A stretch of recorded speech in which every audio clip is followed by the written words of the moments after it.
บุญสวงเฮือประจำปี 2025 ที่เมืองสารวันได้จัดขึ้นในระหว่างวันที่ 6-7 กันยายนนี้เป็นการแข่งขันแบบเปิดกว้างมีเฮือเข้าร่วมทางภายในและต่างเมืองต่างแขวงทั้งหมด 39 ลำ 64 คณะแบ่งออกเป็น 2 สายคือเฮือประเพณีภายในเมืองมีเฮือ 12 สีพายสายยิงและ25-29 สีพายสายยิงสายเปิดกว้างต่างเมืองภายในแขวงต่างแขวงและต่างประเทศมีเฮือ 12 สีพายสายยิง25-29 สีพายสายยิงและหุ่น 35 สีพายสายในปีนี้ได้วางเงินรางวัลสูงถึง 300 ล้านกีบผ่านการแข่งขันในสนามเฮือนันตะไซตัวแทนจากแขวงสวรรณเขตสามารถป้องกันแซมเฮือสวงได้ต่อเนื่องที่สนามแข่งขันเมืองสารวันหลังเอาชนะสีพายเฮือสวงแก้วมังกรทหารแขวงแบบดุเดือดในประเภทเฮือใหญ่ 35 สีพายแบบเปิดกว้างได้รับรางวัลชนะเลิศเป็นเงินสด 35 ล้านกีบพร้อมขัน1 หน่วยที่ 2 ได้แก่เหือแก้วมังกรหับเงินสด 15 ล้านกีบที่ 3 เหือหนุ่มสารวันบวกลาซาหับเงินสด 10 ล้านกีบและที่ 4 เหือเทพสังทอง 88 เมืองเหล่างามได้หับเงินสด 6 ล้านกีบสำหรับประเภทเหือ29 สีพายซ้ายเปิดกว้างเหือบ้านบังคานามสุริยเทพสามารถป้องกันแซมได้หับขัน1 หน่วยและเงินสด25 ล้านกีบที่ 2 ได้แก่เหือแก้วมังกรทหารแขวงหับเงินสด 14 ล้านกีบที่ 3 เหือบ้านเตเมสังทองได้หับเงินสด 7 ล้านกีบและที่ 4 เหือบ้านลักซองหับเงินรางวัล 4 ล้านกีบเหือ29 สีพายประเภทหญิงที่ 1 ได้แก่เหือบ้านหนองโพบวกบังคานามที่สามารถป้องกันแซมได้หับขัน1 หน่วยและเงินสด25 ล้านกีบที่ 2 บ้านจานลันเซหับเงิน14 ล้านกีบที่ 3 เหือทาเมืองเซหับเงินสด 7 ล้านกีบและที่ 4 เหือบ้านพ้นตาลได้หับเงิน 4 ล้านกีบเหือประเภท 12 สีพายซ้ายชนะเลิศได้แก่เหือที่ดาวาปี2ที่ 2 แม่นเหือจานเทพกำไลเพชรที่ 3 เหือบ้านคันหมักโยดและที่ 4 ได้แก่เหือบ้านทาเมืองเซส่วนเหือ12 สีพายภายในเมืองประเภทซ้ายที่ 1 ได้แก่เหือบ้านลักซองที่ 2 แม่นเหือบ้านพลแพงที่ 3 เหือบ้านคันหมักโยดและที่ 4 เหือบ้านทาเมืองเซสำหรับเหือสวง12 สีพายภายในเมืองประเภทหญิงที่ 1 แม่นเหือบ้านทาเมืองเซที่ 2 แม่นบ้านขันมักโยดและที่ 3 เหือบ้านทาเมืองเซ2และที่ 4 เหือบ้านพ้นตาน1สำหรับรางวัลเหือประเภท12 สีพายที่ 1 ได้หับขัน1 หน่วยพร้อมเงินสด 17 ล้านกีบที่ 2 ได้หับเงินสด 10 ล้านกีบที่ 3 ได้หับเงินสด 5 ล้านกีบและที่ 4 ได้หับเงินสด 3 ล้านกีบโดยให้เกียรติมอบขันพร้อมเงินรางวัลโดยท่านดาววงศ์ผ่อนแก้วเจ้าแขวงสารวันประเภทเหือใหญ่ 35 สีพายประเภท29 สีพายมอบโดยท่านประเดิมพรสนธนีห้องเจ้าแขวงสารวันท่านจันทร์ศรีร้อนศรีสมบูรณ์ประธานจัดงานบุญสวงเหือประจำปี 2025ให้เกียรติมอบรางวัลประเภท12 สีพายและบรรดาทานการน้ำของแขวงเมืองก็ได้ให้เกียรติมอบรางวัลอื่นๆตามลำดับให้แก่ทีมสีพายเหือสวงแต่ละคณะสำหรับเหือตีสร้างน้ำนองเหืองามที่ 1 ได้แก่เหือบ้านบึงไซได้หับเงินสด 2 ล้านกีบที่ 2 เหือบ้านหนองไซได้หับเงิน1 ล้าน 5 แสนกีบและที่ 3 เหือบ้านโพนบกได้หับเงิน1 ล้านกีบเศรษฐกิจสังคมในระยะ5 ปีผ่านมาฮอดปีนี้ก็แม่นปีมวลท้ายของการจัดตั้งปฏิบัติแผนพัฒนาเศรษฐกิจสังคม5 ปีครั้งที่ 9ซึ่งในระยะผ่านมาแม่นมีการชี้นำพาและการประกอบส่วนอย่างตั้งหน้าของทุกภาคส่วนองค์การปกครองพวกเขาจึงสามารถยัดได้ผลงานพ้นเด่นบางด้านเป็นต้นรวมยอดผลิตภัณฑ์ภายในเพิ่มขึ้นเฉลี่ย 5.34 ส่วนห้อยต่อปีคงประกอบเศรษฐกิจมีการหันเปลี่ยนไปตามทิศกำหนดปัจจุบันเราเกียรเข้าสู่กองประชุมใหญ่ผู้แทนสมาชิกพรรคทั่วประเทศครั้งที่ 12ที่จะมาถึงในตอนนั้นสำคัญในมุมมองนี้ก็เป็นการก้าวเข้าสู่บรรยากาศกองประชุมใหญ่ขององค์คณะพรรคนครหลวงจันทร์ของเราครั้งที่ 8ที่จะใกล้ขึ้นในท้ายเดือนกันยายนปี 2025ข้าพเจ้าในนามเจ้าครองนครหลวงจันทร์โดยได้รับความไว้เนื้อเสียใจและก็รับการมอบหมายจากศูนย์การพรรคจากรัฐบาลก็คือสภาประชุมนครหลวงจันทร์ให้นำพาคุ้มครองร่วมกับหมู่คณะสมาชิกองค์การปกครองเพื่อเห็นหน้าที่ในการพัฒนาวันที่ 7ขององค์คณะพรรคนครหลวงจันทร์ของเราในการจัดตั้งปฏิบัติเป็นพัฒนาเศรษฐกิจสังคมแห่งชาติ เป็นพัฒนาเศรษฐกิจสังคม5 ปีที่เก่าของนครจันทร์นับแต่ปี2021-2025ซึ่งว่ามาฮอดปีนี้ก็เป็นปีหมดท้ายของการ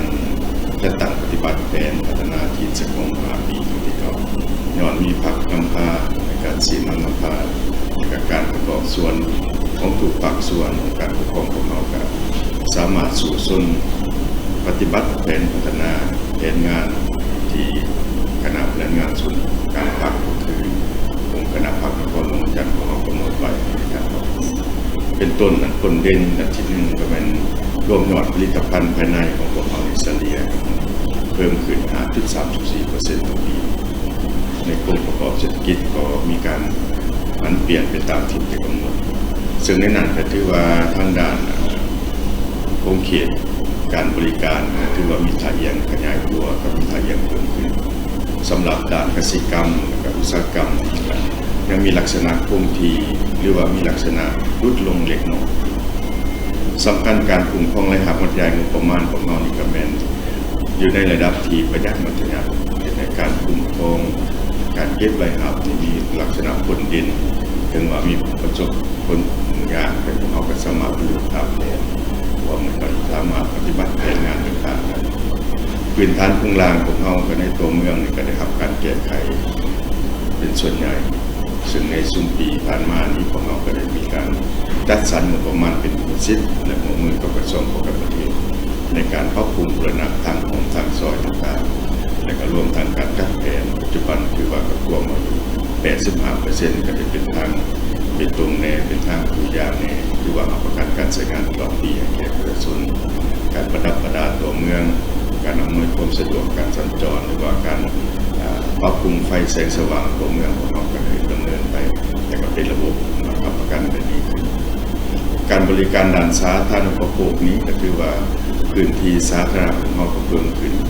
การบริการการขนส่งมวลชนก็ได้มีการปรับปรุงและเศรษฐกิจรถเมล์ของเราก็ได้มีการห่วงมือห่วงขึ้นเพื่อให้การบริการสังคมดีขึ้นพร้อมกันนั้นการยกระดับถนนหนทางก็ได้ดีขึ้นจนต้นของเราก็มีทางด่วนมีทางรถไฟมีหลายสิ่งอำนวยความสะดวกปัจจุบันของเราก็กำลังก้าวเข้าสู่การพัฒนาระบบการขนส่งมวลชนโดยเฉพาะรถเมล์ BRT ถึงว่าจะจัดตั้งปฏิบัติ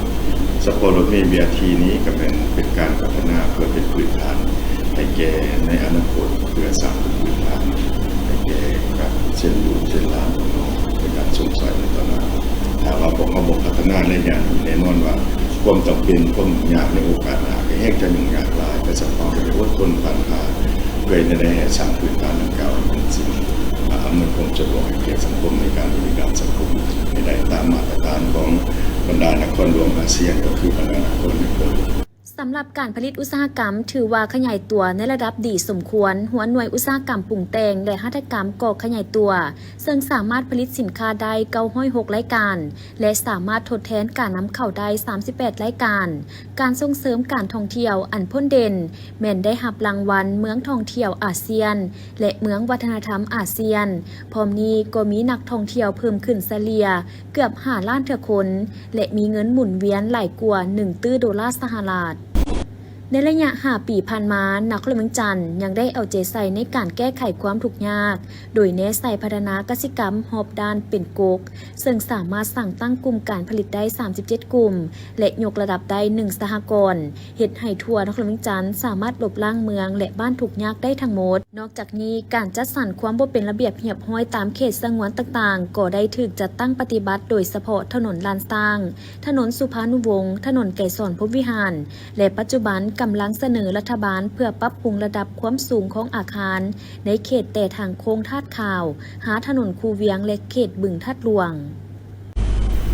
บ่เป็นครอบครัวทุกยากยังแต่บุคคลทุกยากมันมีก็คิดว่าก็ยังสิมีไปเพราะมันทุกยากอนาถานี่พ่อแม่พี่น้องครอบครัวบ่มีนี่ก็แม่นได้มีการช่วยเหลือก็ยังมีอยู่โดยรวมแล้วเป็นการช่วยเหลือในการลดผลออกจากความทุกข์ยากนี้เราก็ได้มีความคืบหน้าและก็ก้าวหน้าได้รับผลสำเร็จรวมทุกท้องถิ่นในทั่วประเทศ สิ่งที่วัดแทกได้ครอบครัวทุกข์ยากมีนั่นเป็นการขยายทางด้านเศรษฐกิจเข้าไปสู่บรรดาบ้านที่ยังอยู่ชานเมืองโดยเฉพาะมันอยู่เมืองสังท้องกับเมืองปางงึ่งบรรดาบ้านดังเก่าได้ส่งเสริมให้ภาคส่วนธุรกิจไปขยายดึงดูดเอาครอบครัวทุกข์ยากเข้าในกลุ่มของในวงโคจรการผลิตธุรกิจเขาเจ้าจึงมีได้ครับ สหายอนุภาพตุลาลมยังได้กล่าวตื่มว่าสั่งรวมแล้วใน5 ปีบนเส้นทางแห่งการเติบใหญ่ขยายตัวของเวกงานก่อสร้างพักพนักงานคณะบริหารงานพักนครหลวงจันทร์แต่ละหุ่นแต่ละสมัยล้วนแต่ได้อุทิศเพื่อแห่งสติปัญญาของตนนำพาแบกหาบหน้าที่เวกงานของพักและประชาชนมอบหมายให้ได้เป็นอย่างดีเหตุให้การจัดตั้งพักทันแถวสมาชิกพักพนักงานมีความเติบใหญ่เข้มแข็งเป็นก้าวๆการจัดตั้งพักนับมือขยายตัวทางด้านปริมาณและคุณภาพท่านผู้ชมที่เคารพต่อจากเวียกงานดังกล่าวข่าวนี้จะนำท่านผู้ชมมาติดตามนักขลุ่ยจันทร์ได้จัดกล่องประชุมขนครัวประกอบคำเห็นใส่ห่างรายงานการเมืองแผนพัฒนาเศรษฐกิจสังคมครั้งที่5บทสำรวจการนำพารวมของคณะบริหารงานพรรคนครหลวงจันทร์และทาบทามบุคลากรออกหับสมัครเลือกตั้งเข้าในคณะบริหารงานพรรคนครหลวงจันทร์สมัยที่8รอบที่2กล่องประชุมดังกล่าวได้จัดขึ้นในวันที่8 กันยายน 2025อยู่ที่สโมสรกองบัญชาการทหารนครหลวงจันทร์ภายใต้การเป็นประธานของสหายอนุภาพตุลาลมเลขาธิการศูนย์กลางภาคเลขาคณะบริหารงานภาคนครหลวงจันทร์มีสหายอาสพังทองศรีพันดอนรองเลขาคณะภาคนครหลวงจันทร์พร้อมด้วยคณะประจำภาคคณะภาคนครหลวงคณะบริหารงานภาคเมืองพร้อมด้วยผู้แทนสมบูรณ์เข้าร่วมในพิธีได้รับฟังการผ่านห่างรายงานการเมืองของคณะบริหารงานพรรคนครหลวงจันทร์สมัยที่7และห่างแผนพัฒนาเศรษฐกิจสังคม5 ปีครั้งที่10ของนครหลวงจันทร์สำหรับห่างรายงานการเมืองในระยะ5 ปีผ่านมาคณะบริหารงานพรรคนครหลวงจันทร์ได้นำพาซี่นำจัดตั้งปฏิบัติเวียกงานหอบด้านจัดตั้งเผยแผ่เสื่อมซึมและผันขยายมติกล่องประชุมใหญ่ครั้งที่11และมติกล่องประชุมครบคณะบริหารงานศูนย์กลางพรรคแต่ละครั้งเสื่อมสารเข้ากับมติกล่องประชุมใหญ่ครั้งที่7ขององค์คณะพรรคนครหลวงจันทร์มติคำสั่งนโยบายต่างๆของคันเทิงและนครหลวงสู่ล้วงเลิกถึงหากฐานประชาชนด้วยความเป็นเจ้าการเอาใจใส่ปฏิบัตินโยบายสร้างเศรษฐกิจเอกราชเป็นเจ้าตนเองติดพันกับการจัดตั้งปฏิบัติ2 วาระแห่งชาติและเอกสารสำคัญของพรรคของชาติเหตุให้นครหลวงจันทร์มีเสถียรภาพทางด้านการเมืองอย่างหนักแน่นเต้าโฮมทุกกำลังแห่งของสังคมเข้าในการพัฒนาเศรษฐกิจสามารถบรรลุคาดหมายที่กำหนดไว้ในมติกล่องประชุมใหญ่ครั้งที่7ขององค์คณะพรรคนครหลวงจันทร์เป็นส่วนใหญ่คุณภาพชีวิตของประชาชนได้รับการยกสูงขึ้นสร้างการหันเปลี่ยนอย่างแข็งแรงในการพัฒนานครหลวงจันทร์ให้สมเป็นเมืองหลวงของประเทศส่วนทางแผนพัฒนาเศรษฐกิจสังคม5 ปีครั้งที่10ในระยะ5 ปีผ่านมาเศรษฐกิจนครหลวงจันทร์ขยายตัวเฉลี่ยในระดับ 5.34 ส่วนห้อยต่อปีแผน5 ปีให้ขยายตัวเฉลี่ย 7.8 ส่วนห้อยต่อปีรวมยอดผลิตภัณฑ์ภายในปี 2025คาดว่าจะบรรลุ89,000 กว่าตื้อกีบแผนการ5 ปีฮอดปี 2025ให้บรรลุ 84.916 ตื้อกีบรวมยอดผลิตภัณฑ์ภายในเฉลี่ยต่อคนปี 2025เฉลี่ย 85 กว่าล้านกีบหรือเท่ากับ 3,871.6 ดอลลาร์แผนการ5 ปีฮอดปี 2025ให้บรรลุ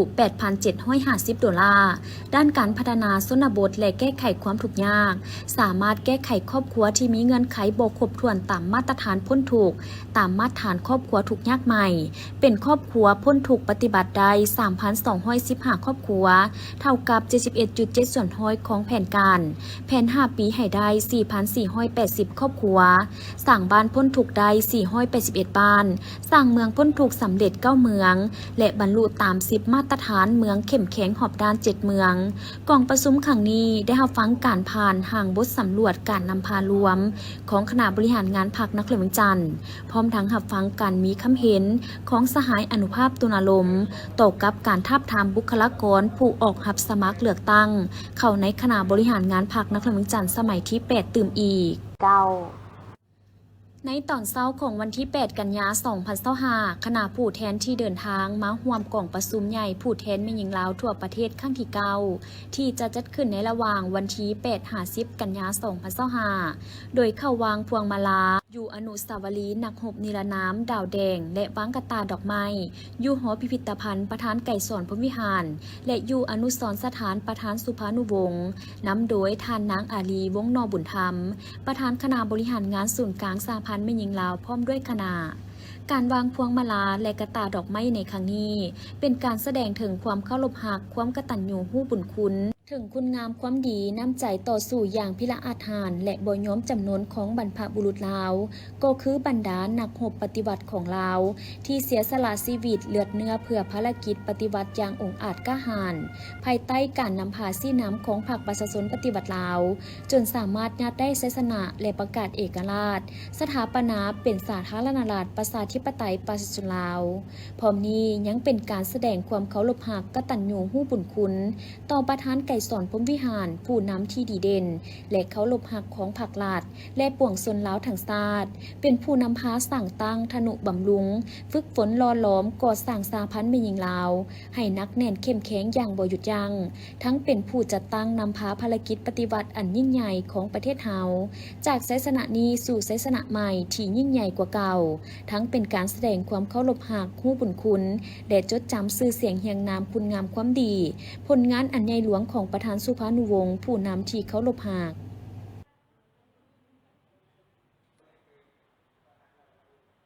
จากท่านผู้ชมต่อจากข่าวดังกล่าวแล้วข่าวนี้จะพาท่านผู้ชมมาติดตามการสัมภาษณ์สุดพิเศษเกี่ยวกับแนวคิดและแรงบันดาลใจของผู้สั่งตั้งธนาคารคำลาวในหนึ่งวาระของงานเทศกาลคำลาว2025ที่จัดขึ้นในวันที่5-7 กันยายนนี้ปริญญาเอกจันทร์สิทธิไซผู้อำนวยการใหญ่ธนาคารคำลาวได้ให้สัมภาษณ์ในเวทีสนทนาสุดพิเศษถึงแนวคิดและแรงบันดาลใจของการสั่งตั้งธนาคารคำลาวในหัวข้อคำลาวสู่สากลโอกาสความท้าทายและผลกระทบต่อเศรษฐกิจซึ่งท่านกล่าวว่าการสั่งตั้งธนาคารคำลาวจำกัดเป็นส่วนหนึ่งของความพยายามของรัฐบาลในการสร้างความเข้มแข็งให้แก่ระบบเงินตราและส่งเสริมการพัฒนาเศรษฐกิจสังคมอย่างยืนยงฉะนั้นการมีธนาคารคำลาวจึงเป็นการตอบสนองวิสัยทัศน์ของรัฐบาลในการสร้างความมั่นคงทางด้านเศรษฐกิจและการเงินสาธารณรัฐประชาธิปไตยประชาชนลาวเป็นประเทศที่อุดมไปด้วยความหั่งมีทางด้านทรัพยากรที่ยังบ่ได้รับการจัดตั้งปฏิบัติการสร้างมูลค่าให้เกิดเป็นรูปธรรมอย่างเต็มประสิทธิภาพซึ่งหนึ่งในนั้นก็คือแห่คำสะสมของลาวที่ยังบ่ได้ขุดค้นเป็นหนึ่งปัจจัยสำคัญที่มีท่าแหงในการเจริญเติบโตทางด้านเศรษฐกิจของประเทศคำสามารถนำไส้เพื่อเป็นแหล่งทุนหอนเข้ามานำไส้ในการพัฒนาบรรดาโครงการยุทธศาสตร์ด้านพื้นฐานโครงล่างกสิกรรมและอุตสาหกรรมที่สำคัญจำเป็นในการสร้างพื้นฐานที่เข้มแข็งส่งผลให้สามารถเพิ่มเสถียรความมั่นคงแก้ไขปัญหาและพัฒนาระบบเศรษฐกิจของประเทศชาติให้นับมือนับเข้มแข็งเจริญก้าวหน้านอกนี้ยังสามารถนำเอามาดำเนินธุรกิจทางด้านการเงินเซ็นออกพันธบัตรเป็นหลักทรัพย์ค้ำประกันระดมทุนและสั่งตั้งกองทุนต่างๆเพื่อเพิ่มขีดความสามารถให้แก่รัฐบาลด้านทรัพย์สินสภาพคล่องและระดมทุนเข้ามานำไส้ในการประกอบส่วนแก้ไขบรรดาพันธะและหนี้สินของรัฐที่มีต่อภายในและสากลสำหรับแผนยุทธศาสตร์ของธนาคารคำลาวในการระดมเอาคำที่มีทั่วสังคมลาวเข้าในระบบเศรษฐกิจผ่านกลไกธนาคารคำนั้นจะช่วยรัฐบาลสร้างเสถียรภาพให้แก่เงินกีบและลดอัตราเงินเฟ้อให้อยู่ในระดับตัวเลขเดียวเฮ็ดให้เงินกีบสามารถแลกเปลี่ยนได้กับสกุลเงินอื่นในภาคพื้นและสากลยกระดับอุตสาหกรรมการค้าค้ำของธนาคารคำลาวเพื่อเชื่อมโยงกับตลาดและแหล่งทุนสากลพัฒนาอุตสาหกรรมการผลิตและการหลอมค้ำให้ได้ยั่งยืนตามมาตรฐานสากลและสร้างคลังสำรองเพื่อสภาพคล่องเข้าระบบเศรษฐกิจด้วยคำแท่งมาตรฐานและเครื่องมือทางด้านการเงินต่างๆที่จะประกอบส่วนช่วยรัฐบาลแก้ไขหนี้สินต่างประเทศและอีกทั้งยังจะเปิดกว้างโอกาสให้ประชาชนสามารถเข้าถึงแหล่งทุนได้ทั่วถึงง่ายขึ้นเป็นการกระตุ้นส่งเสริมกิจกรรมทางด้านเศรษฐกิจซึ่งทั้งหมดนี้จะเฮ็ดให้ประกอบส่วนเฮ็ดให้ชีวิตการเป็นอยู่ของประชาชนและเศรษฐกิจสาธารณรัฐประชาธิปไตยประชาชนลาวนับพัฒนาเข้มแข็งอย่างมั่นคงยืนยง สำหรับเทศกาลคำลาวเป็นการจัดงานระดับชาติประจำปี ที่เต้าโฮมทุกภาคส่วนในแขนงการคำแขนงการปิ่นโอมเพื่อสุขยุส่งเสริมการพัฒนาเศรษฐกิจสังคมและวัฒนธรรมของชาติซึ่งงานดังกล่าวมีขึ้นเพื่อประกอบส่วนเข้าในการพัฒนาอุตสาหกรรมคำและตลาดคำลาวสู่มาตรฐานสากลเป็นการยกระดับและส่งเสริมความคิดสร้างสรรค์ในแขนงการคำและแขนงการปิ่นโอมให้มีบรรยากาศคึกคืนให้แก่สังคมส่งเสริมคำที่เป็นวัตถุมีค่าทางด้านเศรษฐกิจและมีคุณค่าทางด้านวัฒนธรรมและทาเหงของลาวที่มีมาอย่างยาวนานและยังเพื่อรวมเอากิจกรรมที่สร้างความรู้ความบันเทิงและโอกาสทางธุรกิจไปไว้บนเดียวกันอีกด้วยอันเป็นประวัติการณ์และนิมิตหมายอันดีที่จะแสดงให้เห็นถึงการร่วมแรงร่วมใจของปวงชนลาวที่ได้ตั้งหน้าสุขยู่ทาเหงของประเทศชาติให้เกิดผลประโยชน์สูงสุดเพื่อสร้างความผาสุกศรีวิไลให้ประชาชนและประเทศชาติสืบต่อไปกลุ่มของหัวหน้ากลุ่มผู้ตั้งหน้าจากศาลประชาชนสูงสุดองค์การอัยการประชาชนสูงสุดกระทรวงที่เกี่ยวข้องตลอดฮอดครูอาจารย์และนักศึกษาเข้าร่วมปริญญาเอกประเสริฐสว่างดีหัวหน้าสถาบันยุติธรรมแห่งชาติได้ขึ้นผ่านบทรายงานเกี่ยวกับผลสำเร็จในการก่อสร้างนักศึกษากฎหมายศกปี2024-2025ซึ่งท่านได้ให้ฮู้ว่าปัจจุบันสถาบันยุติธรรมแห่งชาติได้ดำเนินการเรียนการสอนตามหลักสูตรที่กระทรวงศึกษาธิการและกีฬาอนุมัติ3ระบบคือปริญญาตรี4ปีและต่อเนื่องปริญญาตรี2ปีและก่อสร้างวิชาชีพยุติธรรม1ปีมีนักศึกษาที่กำลังศึกษาอยู่ 1,433 คนหญิง470 คนในนั้นระบบปริญญาตรี 1,271 คนหญิง411 คนต่อเนื่องปริญญาตรีจำนวน64 คนหญิง14และนักศึกษาวิชาชีพยุติธรรมผู้พิพากษาอัยการทนายความ98 คนหญิง45 คนสำหรับผลสำเร็จในการก่อสร้างนักศึกษากฎหมายทุกระบบในศกศึกษาปี2024-2025สามารถก่อสร้างนักศึกษากฎหมายระบบปริญญาตรีหุ่นที่10และต่อเนื่องปริญญาตรีหุ่นที่6ซึ่งได้ดำเนินตามหลักสูตรที่กระทรวงศึกษาธิการและกีฬาอนุมัติให้ตลอดระยะการทำเรียนผ่านมา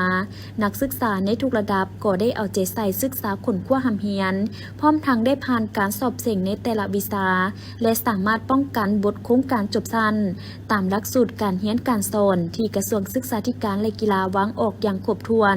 พร้อมทั้งปฏิบัติพันธะต่างๆตามข้อกำหนดของสถาบันได้วางออกครบถ้วนและนอกจากนั้นก็ยังได้เข้าร่วมกระบวนการต่างๆที่ทางสถาบันได้จัดขึ้น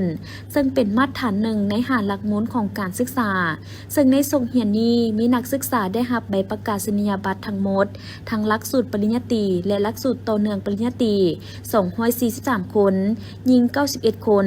จากนั้นก็ได้มีพิธีมอบรับใบประกาศนียบัตรให้แก่นักศึกษากฎหมายที่สำเร็จการศึกษาซึ่งให้เกียรติมอบโดยท่านเกษณาพรหมจันทร์และมอบใบย่องยอให้นักศึกษาที่เรียนดีเรียนเก่งให้เกียรติมอบโดยปริญญาเอกประเสริฐสว่างดีพร้อมทั้งมอบใบย่องยอให้แก่นักศึกษาที่ประกอบส่วนเข้าร่วมในทุกกระบวนการที่สถาบันยุติธรรมแห่งชาติจัดขึ้นให้เกียรติมอบโดยท่านศรีวิสัยประสานพรของหัวหน้าสถาบันยุติธรรมแห่งชาติอีกด้วยในโอกาสอันสง่าราศีนี้ท่านเกษณาพรหมจันทร์ก็ได้ให้เกียรติโอ้ล้มนักศึกษาที่สำเร็จการศึกษาในครั้งนี้เติมอีกพิธีจัดขึ้นในวันที่9 กันยายน 2025ที่ศูนย์ฝึกวิชาชีพค้นหูหนวกมือแห่งความหวังตั้งอยู่บ้านหนองบัวเมืองแสธานีนครหลวงจันทร์โดยการเข้าร่วมของทานศิลปากรพรหมมาไซซีรักษาการเจ้าเมืองแสธานีท่านนางโสภาพรเฮืองลีดผู้อำนวยการศูนย์ฝึกวิชาชีพค้นหูหนวกมือแห่งความหวังมีผู้ต่างหน้าจากสถาบันพัฒนาอาชีวศึกษาศูนย์บริการคนพิการสมาคมคนพิการแห่งชาติลาวสมาคมค้นหูหนวกลาวพร้อมด้วยครูอาจารย์และนักเรียนนักศึกษาเข้าร่วมท่านนางโสภาพรเฮืองลีดกล่าวว่าศูนย์ฝึกวิชาชีพค้นหูหนวกมือแห่งความหวังแม้นได้เริ่มก่อสร้างในปี2024เป็นต้นมาและปัจจุบันก็มีความพร้อมในการเปิดการเรียนการสอนแล้วซึ่งศูนย์ดังกล่าวถือเป็นศูนย์ที่เปิดโอกาสสร้างอนาคตให้กับคนหูหนวก หรือผู้บกพร่องทางการได้ยินทั่วประเทศให้ได้มีวิธีงานทำและเข้าถึงการใช้ชีวิตในสังคมเพื่อให้เขาเจ้าได้เรียนรู้และใช้ชีวิตคือคนปกติทั่วไปซึ่งศูนย์ฝึกวิชาชีพสำหรับคนหูหนวกในประเทศลาวยังบ่ทันมีด้วยเหตุนั้นจึงได้เห็นความสำคัญของเวียกงานดังกล่าวและได้ก่อตั้งศูนย์ฝึกวิชาชีพคนหูหนวกมือแห่งความหวังนี้ขึ้นมาสบายดีข้าพเจ้าสุภพรเฮืองฤทธิ์หรือครูโสเองเนาะมื้อนี้ข้าพเจ้ารู้สึกดีใจและตื่นเต้นหลายทีก็เป็นมื้อดีที่ข้าพเจ้าได้เปิดศูนย์ฝึกวิชาชีพคนหูหนวกมือแห่งความหวังนี้ขึ้นซึ่งในศูนย์ของพวกเขาก็ได้เปิดขึ้นเป็นครั้งแรกและก็เป็นศูนย์แรกในประเทศลาวที่เฮ็ดเกี่ยวกับวิชาชีพสำหรับคนหูหนวกซึ่งข้าพเจ้าก็เห็นว่าสำคัญหลายสำหรับคนหูหนวกทั่วประเทศลาวเนาะที่จะมีเวียกเฮ็ดงานทำแล้วก็มีวิชาชีพที่ดีเข้ากับสังคมให้สังคมยอมรับกับเจ้าหลายยิ่งขึ้นสำหรับสมาชิกของพวกเขาพวกเขามีทั้งหมดอยู่20คนสำหรับคนน้องๆคนหูหนวกเนาะซึ่งสำหรับสมาชิกนี่ก็จะมาจากหลายๆแขวงทั่วประเทศลาวถ้าพ่อแม่พี่น้องผู้ใดที่มีลูกหลานอายุ15ปี30ปีสามารถส่งลูกหลานเข้ามาเรียนนำพวกเขาได้เข้ามาเรียนรู้ภาษาการเขียนการอ่านการสื่อสารการใช้ชีวิตประจำวันว่าเฮาสิใช้ชีวิตแนวใดให้สังคมได้รับรู้เฮาหลายยิ่งขึ้นแล้วก็ได้เรียนรู้วิชาชีพบ่ว่าจะเป็นการยิบปักถักแซวงานฝีมือ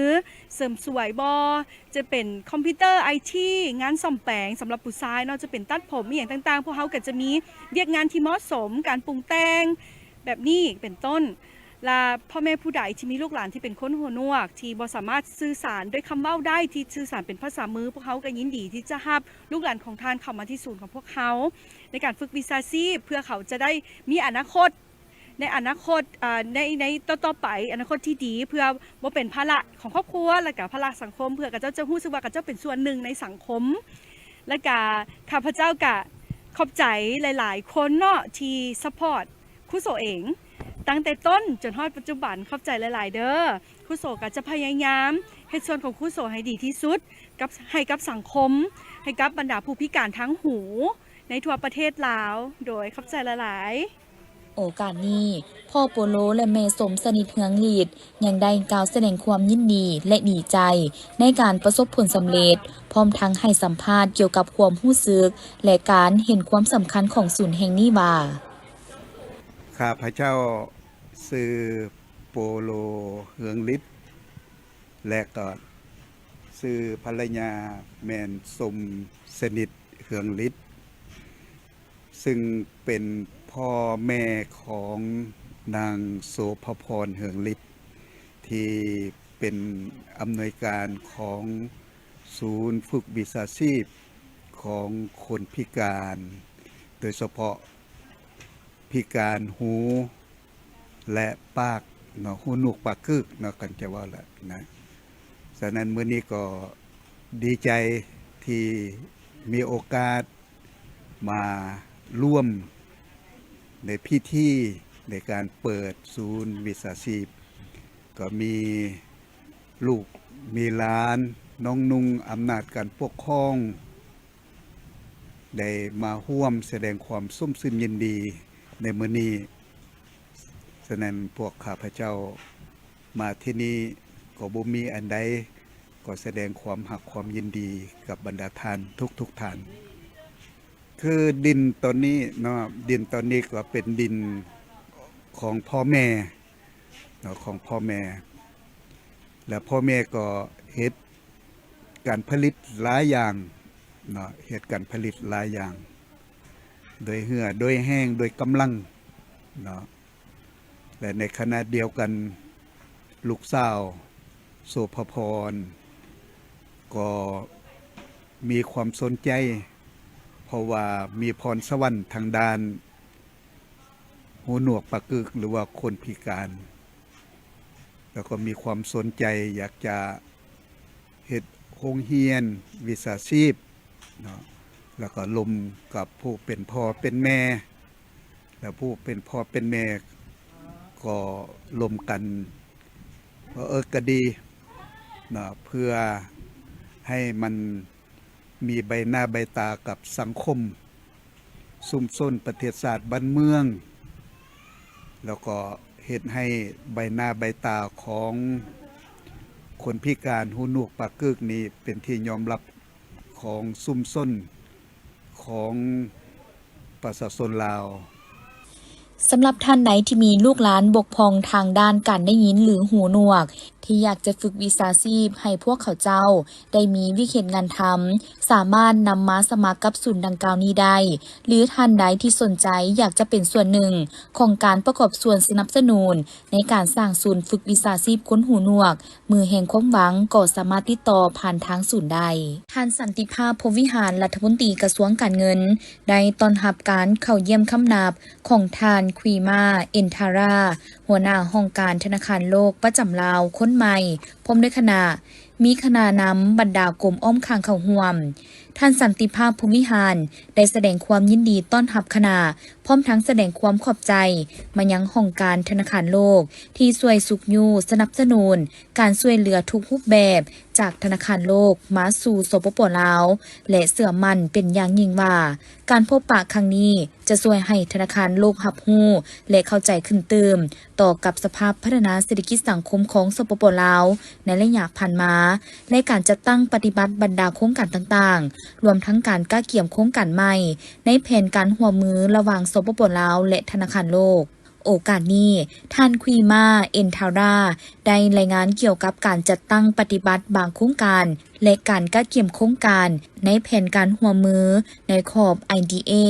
20ซึ่งมีหลายโครงการที่ได้สำเร็จการลงนามเซ็นสัญญาปัจจุบันกำลังก้าวเกี่ยมโครงการร่วมกับกระทรวงการเงินแม่นโครงการปรับปรุงระบบการคุ้มครองการเงินแห่งรัฐเป็นทันสมัยระยะ2การต้อนรับครั้งนี้ท่านรัฐมนตรีกระทรวงการเงินยังได้เสนอให้ธนาคารโลกในการก้าวเกี่ยมโครงการร่วมกับแขนงการต่างๆให้มีการประสานสมทบกันอย่างละเอียดรับประกันให้มีส่วนร่วมของแขนงการต่างๆในการก้าวเกี่ยมและการจัดตั้งปฏิบัติต้องเป็นโครงการที่ตอบสนองความต้องการที่แท้จริงของแต่ละโครงเขตเพื่อเป็นพื้นฐานในการสุขโยให้แก่การพัฒนาเศรษฐกิจสังคมแห่งชาติโดยเฉพาะแม่นการจัดตั้งปฏิบัติแผนพัฒนาเศรษฐกิจสังคมครั้งที่10ในปี 2025-2030 ให้หลายขึ้นพิธีจัดขึ้นในวันที่9 กันยายน 2025โดยการเป็นประธานของปริญญาเอกคำแสนศรีสวงศ์รองประธานสภาการค้าและอุตสาหกรรมแห่งชาติลาวท่านวิทูลสิทธิมรดารองหัวหน้ากรมส่งเสริมจุลวิสาหกิจขนาดน้อยและกลางกระทรวงอุตสาหกรรมและการค้าท่านคันทองดวงประเสริฐประธานสภาการค้าและอุตสาหกรรมแห่งชาติลาวแขวงเวียงจันทน์พร้อมด้วยแขกรับเชิญเข้าร่วมปริญญาเอกคำแสนศรีสวงศ์ได้ให้ฮู้ว่าสภาการค้าและอุตสาหกรรมแห่งชาติลาวร่วมกับสภาการค้าและอุตสาหกรรมแขวงเวียงจันทน์และสภาการค้าและอุตสาหกรรมแขวงทั่วประเทศจะได้จัดงานผลิตภัณฑ์ลาว 2025 หรือ Made in ลาว 2025 ขึ้นในระหว่างวันที่ 1-8 ตุลาคม 2025 ที่ศูนย์วางแสดงสินค้าลาวเอเตกงานวางแสดงสินค้าผลิตภัณฑ์ลาวได้จัดขึ้นครั้งที่1ในปี 2011 จนถึงปัจจุบันและปีนี้แม่นครบรอบ 11 ปีของการจัดงานปีนี้แม่นสภาการค้าและอุตสาหกรรมแขวงเวียงจันทน์เป็นเจ้าภาพร่วมในการจัดงานซึ่งสภาการค้าและอุตสาหกรรมแขวงจะได้มีการออกแบบตกแต่งบูธพาวิเลียนเป็นพิเศษและสวยงามเพื่อแสดงให้เห็นถึงวิถีชีวิตการเป็นอยู่ฮิตของประเพณีวัฒนธรรมที่สวยงามและบรรดาแหล่งท่องเที่ยวต่างๆทางด้านวัฒนธรรมและธรรมชาติที่ติดพันกับวิธีการดำรงชีวิตของชาวแขวงเวียงจันทน์นอกนั้นยังได้เห็นถึงการขยายตัวทางด้านเศรษฐกิจบ่ว่าจะเป็นเขตเศรษฐกิจพิเศษสถานที่ท่องเที่ยวที่สวยงามอาหารการกินการลงทุนและผลิตภัณฑ์สินค้าอื่นๆที่เป็นท่าแห้งของแขวงจุดประสงค์หลักในการจัดงานก็เพื่อสุขยูส่งเสริมให้คนลาวหันมานำใช้ผลิตภัณฑ์ลาวให้หลายขึ้น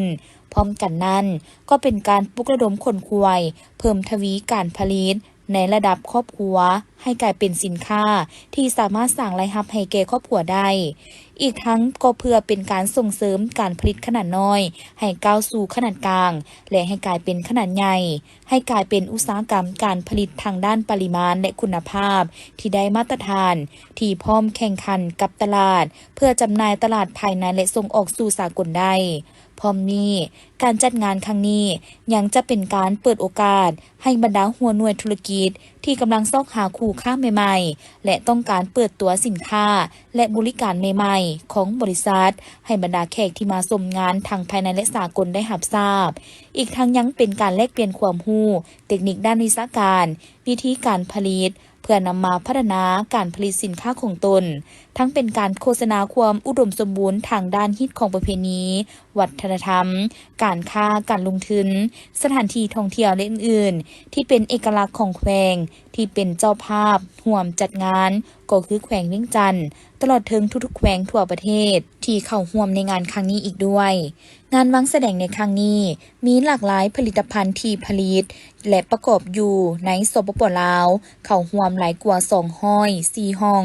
แขนงผลิตภัณฑ์สินค้าจากทั้งหมด17แขวงมี160หัวหน่วยบริษัทนอกนี้ภายในงานมีหลากหลายกิจกรรมเช่นการวางแสดงสินค้างานประชุมสัมมนาต่างๆให้ความรู้งานพบปะธุรกิจกิจกรรมแจกของรางวัลและกิจกรรมบันเทิงอื่นๆตลอดระยะการจัดงานเจ้าท่านผู้ชมและข่าวต่อไปนี้จะนำท่านผู้ชมมาติดตามพิธีเซ็นสัญญาซึ่งทางด้านบริษัทลาวโทรคมนาคมมหาชนกับบริษัทอันฟาเซ็กจำกัดร่วมกันเซ็นสัญญาการร่วมมือด้านความมั่นคงปลอดภัยทางไซเบอร์และการคุ้มครองข้อมูลส่วนบุคคลเพื่อเป็นคู่ร่วมธุรกิจแบบ Exclusiveพิธีจัดขึ้นในวันที่ 9 กันยายน 2025 ที่สำนักงานใหญ่บริษัทลาวโทรคมนาคมมหาชนโดยการให้เกียรติลงนามของท่านอรุณเดช บานจิตรองผู้อำนวยการใหญ่บริษัทลาวโทรคมนาคมมหาชนและท่านนิสาพัฒน์บุญนัดดาประธานเจ้าหน้าที่ฝ่ายเทคโนโลยีบริษัทอันฟาเซกจำกัดประเทศไทยโดยการเข้าร่วมเป็นสักขีพยานของท่านสุพลจันทวิสัยผู้อำนวยการใหญ่บริษัทลาวโทรคมนาคมมหาชนและท่านสนาพันธ์พิริยพันธ์กรรมการบริษัทอันฟาเซกจำกัดพร้อมด้วย